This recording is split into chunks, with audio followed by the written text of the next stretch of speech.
I like that. Liyakhulu sana mfondini. Too much. And it's lovely to be part of that journey.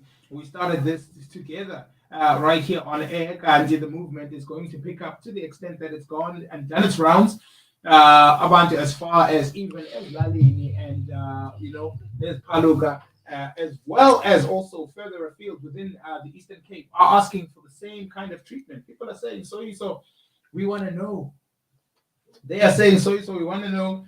We need this information. Mm. We need to know more about cryptocurrency and so there have been ways in Yeah. which House of Crypto has been then assisting people. Number one, there is a weekly Zoom meeting on Wednesdays.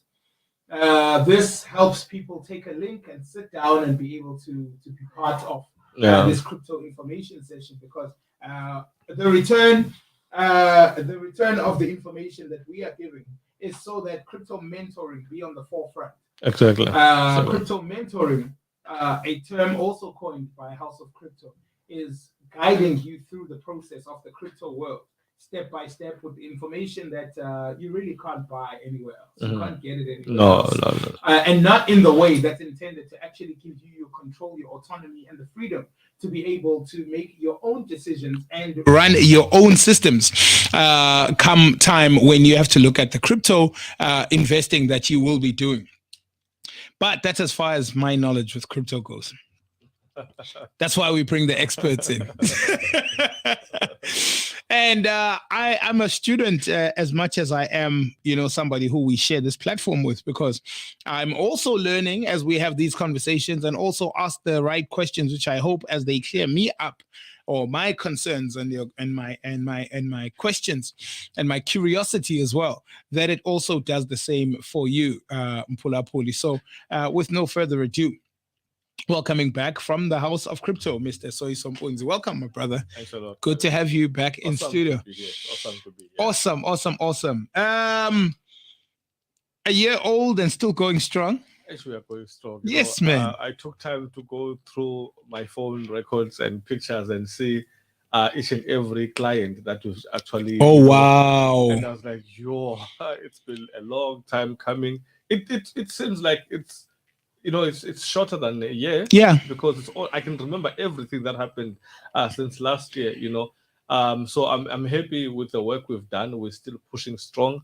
People are more excited. I'm more excited, and I can't wait for what's ahead of us. Look, it's funny too because I don't know if it's age, but these years are going much faster. Yeah. I think I get it when people say the older you get, the more you must, slow down, wake up and smell the roses kind of thing, I guess now I'm understanding it because every year seems to just get faster and faster. I think it's us growing up. Yeah. And they always say that there's two things. If the year goes faster, it means you are doing something right. You have got a purpose and a vision for your life, and you don't have time, to actually get it right. The second one is that you don't know what the hell you are doing. And that's why the year's running away from you. So oh, wow. You must be careful because a lot of people actually confuse moving up and down with progress. They like ukuphithizela umuntu acefana uba unenkqubela phambili and okanye being there with being present. Exactly. And it doesn't work like that. It doesn't work like that. So we've impacted a lot of people over the year. That's fantastic. We have impacted a lot of people. We've made some errors. We've learned from them. Yes. I mean yes. So to run a crypto institution like House of Crypto, it's gonna take some, bravery. It's gonna take some, doing things wrong from time to time. It's gonna take risk. It's gonna take risk because when you jump into something that not just you don't know about, but what majority of people don't know about, to go try to get that information with Injongo. So there's gonna be people who are gonna turn their backs. They're gonna be people who'll be like, you see, I told you. Exactly. These guys come back here and now they think that as in there's also is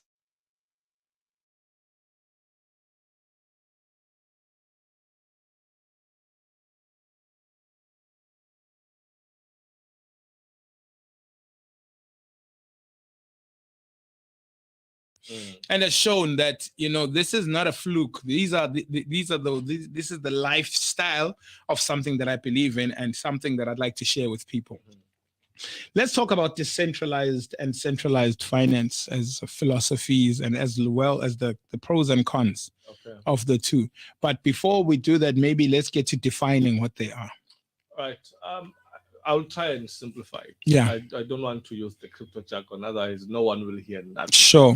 So if you look at decentralized finance, or maybe let's start with centralized finance, that people can see when we move to decentralized finance. When we speak about centralized finance, we're looking at exactly the opposite of decentralized.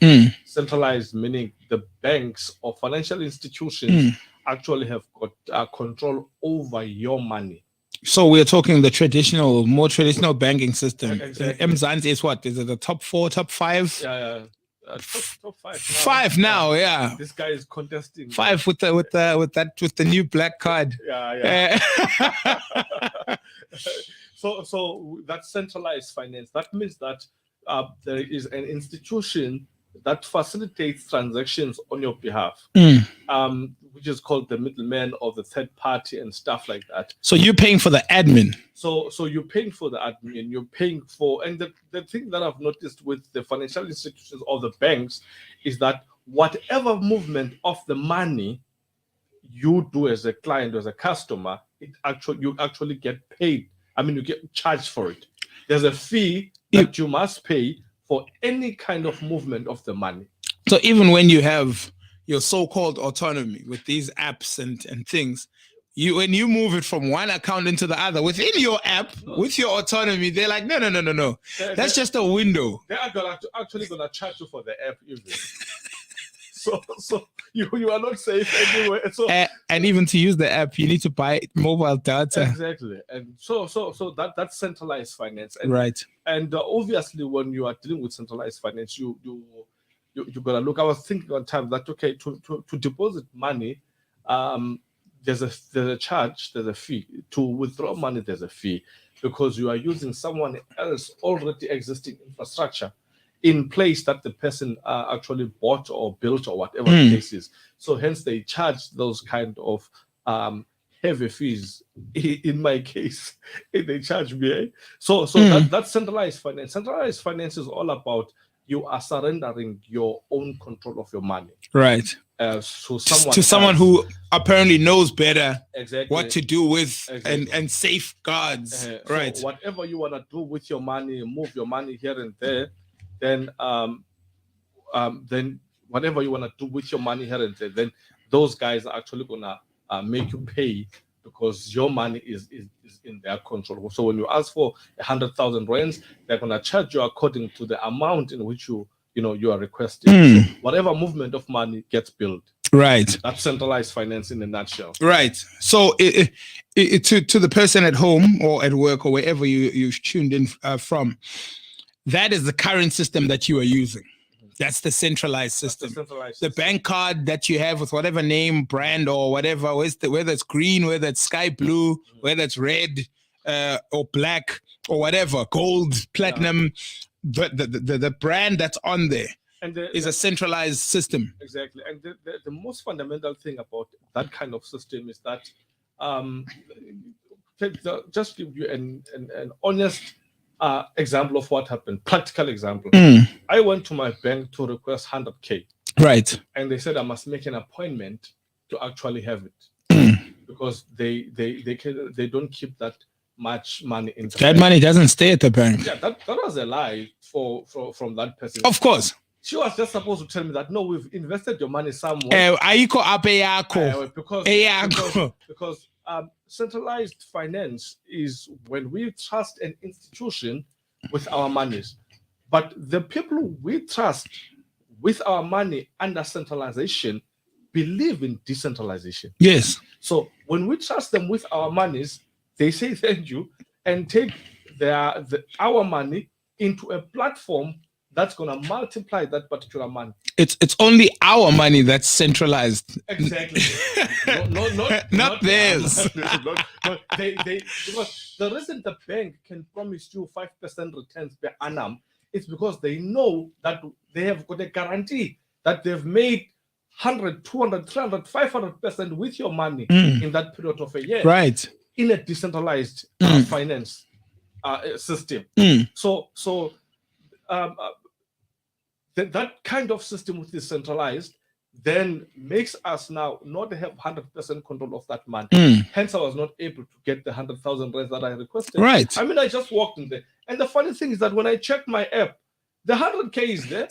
But I can't help. And the thing is, they tell you have to request that money, exactly. And you're like, I'm requesting it now. Can I have my money? I said to them, we're about to fight. Because I'm not leaving here without my money. I want my money, man. So you see, those are the kind of things that a lot of people are not aware of. They are not aware of the risks, the disadvantages, and stuff like that. But there are people who are comfortable with that kind of knowledge. Right. Say, I open a bank account. I'm working. I have a bank account, and then my money gets paid there. I can use it. Blah blah blah blah. And a lot of people don't even know. Because if someone is listening here and saying, but then if there's 100,000 on my app, and then you're saying that banks don't keep money in the bank, how do I get to use the money that I see?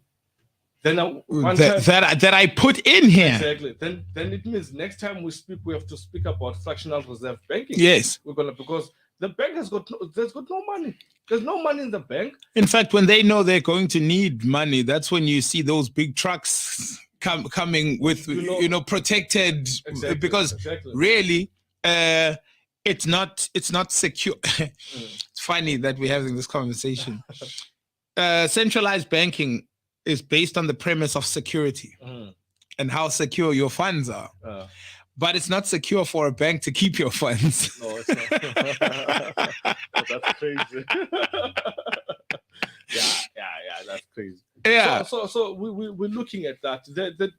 The disadvantages, or the advantages, maybe we can look at is the fact that you are plugging into an already existing system and infrastructure. You don't have to build your own bank. It's tried and tested. Exactly, but you pay for everything. You pay for everything. For every single step. You have no control over your money. Right. 100%. And anything can happen. When I say that to people, they don't believe me. Anything can happen.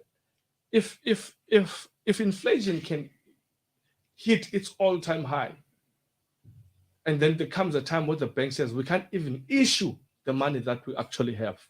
I was watching a documentary of some kind, one of these short informative documentaries. I don't know whether it was Paraguay but it's a South American country where the currency, their paper money, has become so worthless that it's the US dollar that is more frequently used in trading, because of the same thing that happened in Zimbabwe, where you have to carry so much physical cash to go and buy the smallest item, and each note is worth so little that it's not even about risk. It's inconvenient to use imali yalapha. It's inconvenient. I can't take a wheelbarrow or a boot full of money to go and buy 2 loaves of bread. That doesn't make any sense. That's true. So when people, especially people who are former business people, and I say former because as the financial system fell apart, so did the finance sector. Because there's no confidence in bankers anymore. There's no confidence in people who work in that space. And so Bonaga, they feel like, okay, since I'm persona non grata in this system, let me go to the bank and just get my money out. And the bank's like, I mean, dude, you know how this thing works. So one lady actually went into the bank and robbed the bank for the exact amount that belonged to her, took the money, left the firearm at the bank, and went and turned herself into the police. She was like, it was the only way I could withdraw. My money. I needed this money. Like I didn't shoot anyone. There were no bullets in the gun, but I got my money. Probably before you hear it from someone else, they're going to call it a robbery, but here's my withdrawal slip. Who was wrong? I know. So that's basically centralized banking or finance in a nutshell. So like we cannot focus on that especially given the time we live in, what are the other options of finance around us? So then we have to talk about decentralized finance. So when we speak about decentralized finance, we're speaking about a kind of technology that is evolving actually, that allows users of finances to actually transact without the third party. Right. So they're encouraging a person-to-person form of agreement. So is that not the part that upsets the people who are benefiting from the old system? The fact that you are removing them, they middleman the whole process. 100%. That's the reason why when, for instance, just make an example, when the price of Bitcoin drops from 1 million rands per coin to 300,000, the first people to make noise are those who are in the centralized system, because they're saying, you see, we told you, come back. You see, we'll stabilize you. We'll stay. You see, because and the truth is, with that kind of volatility comes risk and reward. Yes. And the bridge between the risk and the reward is education. What do you do when the price of Bitcoin is high? What do you do when the price of Bitcoin is low? If you do not master that, when do yazi yoba benifake 100,000 yabona ufaka nokhupha cabanga nomuntu kafaka nokhupha ufaka khupha. You understand? Come on, man, let's get ourselves educated. Yes. So decentralized system now comes in place and says, okay, let's remove the third party. Let's actually do this thing between two parties. Let's decentralize it. That should tell you that, okay, I'm 100% in control of the system. Number two, I'm 100% in control of the money. It means the movement of money from one person to the next, from one exchange to the next, from one platform to the next, actually depends entirely up to me, which is control. Because and that goes between wallets. Right. That should tell you also that it means if there's no third party, the fees that are charged with the movement of the money are relatively low, because there's no person who is looking to benefit from the transactions that you are actually making. And there goes the middleman, just like that. There goes the middleman. Then the other thing is that the good thing about decentralized finance is that someone will think that because it's decentralized and the control, there is no particular way of tracing back.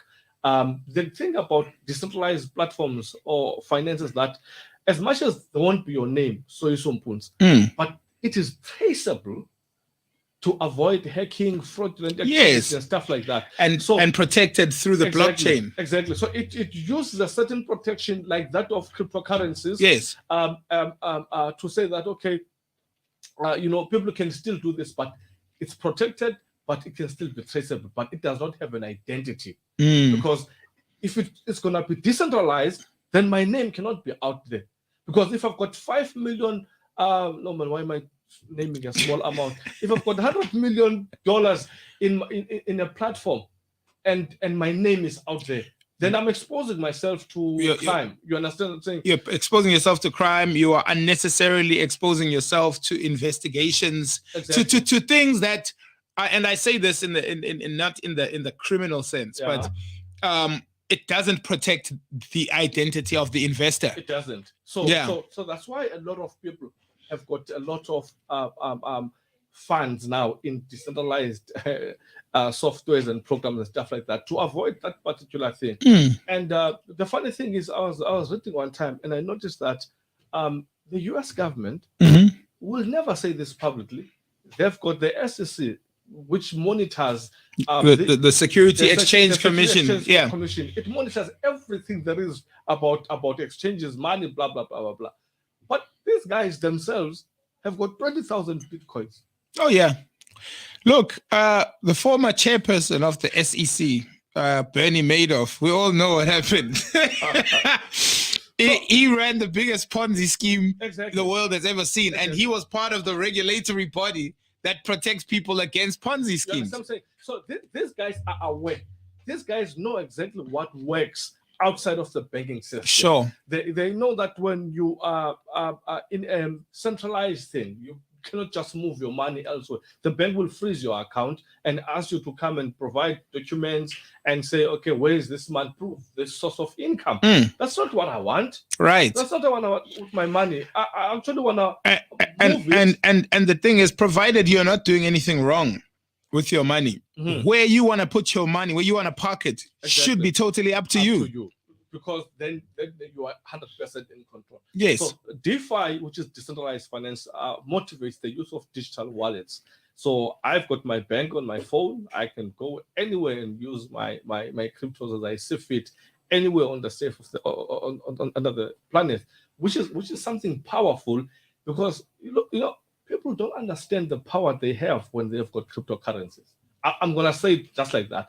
If you do not know cryptocurrencies, then you won't know the power that you possess. Right. Man, if I can tell you how much tax I was billed last year, you won't believe it. You know? It's nice. Eh? This coming from you changing over completely to a new system. Completely. And them that was their final kick. It's like, oh, so you're taking all of that out of my system. Imagine I went to what is it? One of the shops in the mall here, and I use App Pay, so I'm tapping pay, and it's declining. It's a feature. So I'm like to this lady, I forgot. Sorry, I don't keep money here. sorry. So I use another card. Right. So she's asking me, what do you mean I don't keep money? I said, no, my money is in crypto. It's actually there because I know, one, I control the system. Number two, a DeFi system or platform is 100%. Promotes the 100% control over funds. That means, especially those that are not owned by a certain company. Right. Those are not owned by the company, then gives me that leverage to say, then I don't request a withdrawal. I simply command a withdrawal. Yes. I don't request anything from me. I just change my money. If I want to pay you, I just simply pay you. I don't write an email to request a payment to so you own the transaction. I own the transaction. So that's what gives us the leverage. So a lot of people are now asking, is Bitcoin DeFi?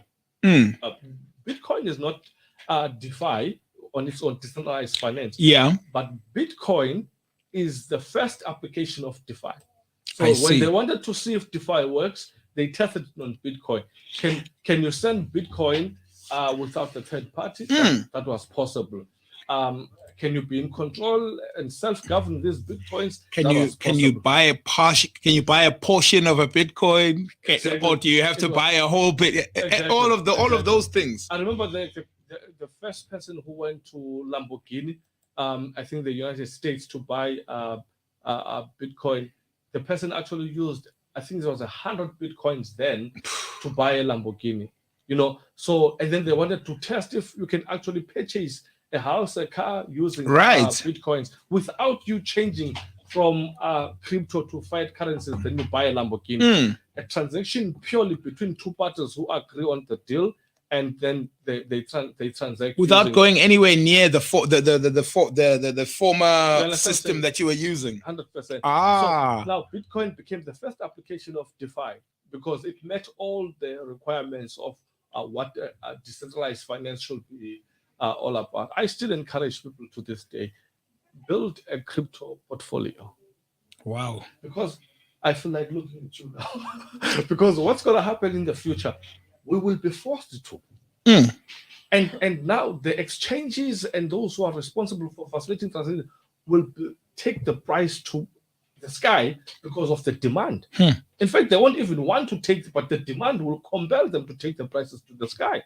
So I mean, look at a startup bank and a bank that's already settled and established. The charges are not the same. When Capitec started, the fees were relatively lower. And it was told that they will be stable there because did they stay there? Oh, no, never. They didn't. No, they didn't. The first thing they did was throw money around, and when everybody was hooked, they were like, "Look, because we've got so much money out there, our charges have to come up." Exactly. In fact, they didn't even announce it. You just see it happening, and it's up to you to go or you to stay. Right. But people stay because They are not in control. So we're looking at those things. So if you just have to compare, you will notice that okay, under centralized and decentralized money is held by the bank. You have 100%. You are 100% in control of the side. So it's up to you to choose. How do you wanna plot your future? Because when we speak decentralization, when we speak cryptocurrencies, that's happening, and that future might be very, very now, Yes, or very, very close than you actually anticipate, especially given that you see, whilst we are building these things from the ground up, let's forget the government, let's forget the leadership. There's companies like ours who are doing whatever they can to advance this blockchain system. right. When that thing happens, then we'll shock even the government. How did you do that, comrade? How much am I getting from this? I'm sorry.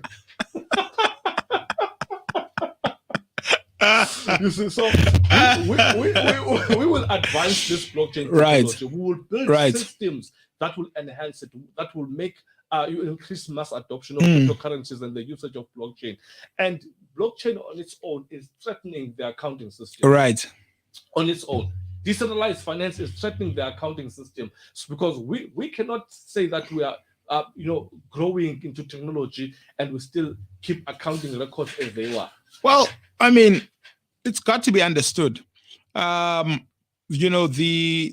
powers that be always promote an independent and free-thinking populace. Exactly. People who have control and of their own lives, of their finances, of their land, of all of this. But have they historically shown that they are promoting any of that in reality? Not in reality, because they are looking at how it will affect how they want to do things. Right. So they wouldn't want to promote something that actually works. It works for the whole nation, but wouldn't work for like the theory. The theory works great. The theory works great, exactly. But then to actually implement it and stuff like that. And you know what people do when they want to kill a project? They speak great about the project, and then they fund it with money that they know it won't go anywhere. That will actually destroy the momentum of this. Destroy it. You're right. So when I say to you, okay, I wanna do this particular blockchain system, and I wanna put it in the whole municipality, and then I back them up in a corner where I say it in front of the media, and then they realize, well, this boy has actually backed us into a corner. Okay, fine. They say we're gonna do it, and then they say the budget is 100,000 rands. They know exactly that it won't work out. So they say, no, you must wait for the next financial year, blah, blah, blah, blah, blah. Next financial year, that person has been fired. He's no longer talking the same story. So that's how they kill basically a project. So that's why I'm saying it's up to individuals like us that will actually help advance the use of blockchain and stuff like that. Now, I don't want us to run out of time before we talk about this amazing opportunity. Only 50 people can qualify for this. Oh, yes. The mentorship program and that course, that course that you were talking about from House of Crypto, in commemoration and in celebration of the 1 year anniversary, House of Crypto is discounting the mentorship course by 50% for the first 50 people who sign up for it. Imagine. That's half of anything. And in fact, I'm not even at liberty to tell you whether we are on 45 or 38. We can't tell you any of that information. You will hear when you actually participate that now you are person number 50 or whatever. Right. We discounted it we actually discounted it, I think it was 1.5 weeks back. Sure. And the response from then to now has been crazy. Amazing. So people are listening. People are and they're paying attention. They're paying attention because all we wanted was to say, guys, this opportunity is time sensitive. The fact that it's called opportunity, it means it won't be here forever. Yes, it's a gap. It's a gap in time. It will only advantage those who take advantage of it when it was an opportunity. It's there an opportunity is there to be exploited. Exactly. Right. And then if you don't, then we'll have to define opportunity cost for you. Hey, economics kicks in. Economics. So we designed the mentorship course to make sure that we are giving you 100% access to the minds of people who are experts in the field. Right. What can you do on your own? How can you navigate through this crypto space, on your own? And of course, we'll help you. We'll do trainings and stuff like that. But the mentorship course is basically to say, you don't need to join any particular company to actually access cryptocurrencies. Right. You can do it if you have a smartphone, you have internet connection, and you don't have money. It's you are not utilizing your device to the purpose that you could. You are paying 1.8 per month iPhone 13 Pro Max, and you don't have cryptocurrencies that are bringing back that money. It's a problem. Passive income. It's a problem. Offered in cryptocurrency. So that course has got the whole thing from definition to practicality, how to create your own crypto wallet, how to create your own exchange wallet, how to transact, how to withdraw, how to do everything. Right. How to set up a blockchain smart contract, how to set up a Binance smart contract. All of those things are actually on that course. They're all there. They're all there. And how do they get in touch with you if they want to take or exploit this opportunity? Get in touch with our office. I actually got the office number. Yay! He knows the office number.